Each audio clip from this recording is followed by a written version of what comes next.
സമസ്ത കേരള ഇസ്ലാം മത വിദ്യാഭ്യാസ ബോർഡിന് കീഴിൽ പ്രവർത്തിക്കുന്ന അൽബീർ സ്കൂളുകളിലെ വിദ്യാർത്ഥികളുടെ സർഗശേഷി പരിപോഷിപ്പിക്കുന്നതിനും പഠന വിഷയങ്ങളിലെ നേട്ടങ്ങൾ വിലയിരുത്തുന്നതിനുമുള്ള അൽബീർ ബി സോൺ ഫെസ്റ്റ് 25-ന് കളറോഡ് ഇശാഉത്തുൽ ഉലൂം മദ്രസയിൽ നടക്കും. സമസ്ത കേരള ഇസ്ലാം മതവിദ്യാഭ്യാസ ബോർഡിന് കീഴിൽ പ്രവർത്തിക്കുന്ന അൽബീർ സ്കൂളുകളിലെ വിദ്യാർത്ഥികളുടെ സർഗശേഷി പരിപോഷിപ്പിക്കുന്നതിനും പഠന വിഷയങ്ങളിലെ നേട്ടങ്ങൾ വിലയിരുത്തുന്നതിനുമുള്ള അൽബീർ ബി സോൺ ഫെസ്റ്റ് 25-ന് കളറോഡ് ഇശാഉത്തുൽ ഉലൂം മദ്രസയിൽ നടക്കും. സ്റ്റേജ് ഇതര വിഭാഗങ്ങളിൽ 25 ഇനങ്ങളിൽ 500-ൽ പരം വിദ്യാർത്ഥികൾ പങ്കെടുക്കും. രാവിലെ 9-ന് മഹൽ president T P Shamsuddin Haji പതാക ഉയർത്തും. മഹൽ ഖത്തീബ് ജുനൈദ് ദാരമി പ്രാർത്ഥനയ്ക്ക് നേതൃത്വം നൽകും. പൊതുസമ്മേളനം നഗരസഭാ ചെയർമാൻ എൻ ഷാജിദ് ഉദ്ഘാടനം ചെയ്യും. Albir administrative director K P Muhammad മുഖ്യപ്രഭാഷണം നടത്തും. വാർത്താസമ്മേളനത്തിൽ ജില്ലാ coordinator Hamza Mayil, Shafeeq Kalarode, T P Shamsuddin Haji, P P Abdul Jaleel, E K Naseer, T K Jaleel എന്നിവർ സംബന്ധിച്ചു.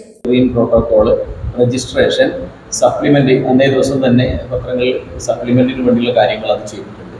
സപ്ലിമെന്റ് കമ്മിറ്റിയുടെ കൺവീനർ ഹാരിസ് അഞ്ചരക്കണ്ടിയാണ്. അദ്ദേഹം എത്താമെന്ന് പറഞ്ഞത് എത്തിയിട്ടില്ല. അതിനാണ് അതേപോലെ മറ്റെല്ലാ നമ്മുടെ സഹോദര സ്ഥാപനങ്ങളിൽ നിന്നുള്ളൊക്കെ നല്ല പൂർണ്ണമായ പിന്തുണ.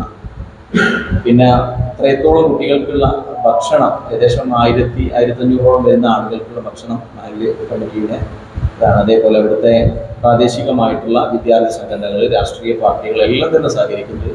ഇപ്പോൾ SKSF-ന്റെ വകയാണ് അവർ കുട്ടികൾക്കുള്ള കുടിവെള്ളം കൊടുക്കുന്നത്. പിന്നീട് അവിടുത്തെ മുസ്ലിം ലീഗ് കമ്മിറ്റിയുടെ വകയാണ് നമ്മുടെ കുട്ടികൾക്ക് വൈകുന്നേരം വരെ കണ്ടിന്യൂസ് ആയിട്ട് ജ്യൂസ് കൗണ്ടർ ഓപ്പൺ ചെയ്യുന്നുണ്ട്. പിന്നെ മെഡിക്കൽ സംവിധാനം ഫസ്റ്റ് എയ്ഡ് ഏർപ്പെടുത്തിയിട്ടുണ്ട്. അതും 2 വണ്ടികൾ അവിടെ ഫുൾ ടൈം ഉണ്ടാകും. നഴ്സും മറ്റ് ഫസ്റ്റ് എയ്ഡ് മെഡിസിൻസും കാര്യങ്ങളൊക്കെ റെഡിയാണ്.